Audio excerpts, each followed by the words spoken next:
There are kill the bill protests up and down the country today as things come to a head and it's make or break time. This police crime sentencing and courts bill is an assault on all of our freedoms. It's an authoritarian crackdown on protest and being able to create a public nuisance by way of it. This is the point of protest, to cause a disruption, to draw attention to the fact we aren't happy about something in a peaceful manner.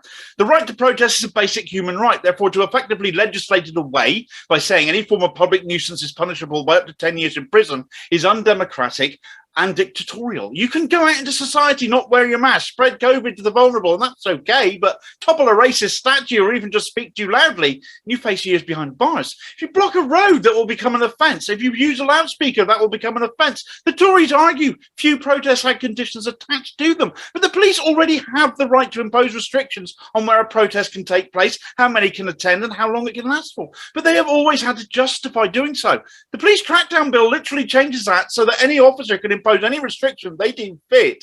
There's no limit on what they could do. They could restrict a demonstration to just 5 minutes. They could demand you stand there in silence. There's literally no limitation. Incredibly dangerous powers for anyone to have. Think about it. I mentioned loudspeakers already, but literally any noise could be used as an excuse to impose a restriction, or if somebody complains, use it as grounds for arrest. If the protest is travelling, say from the BBC to Parliament Square, as they often have, the police could impose a restriction demanding the protest not move, effectively keeping the protesters away from the very people whose attention they'd be trying to attract. In fact, protests in areas like Downing Street or Parliament could just be outlawed.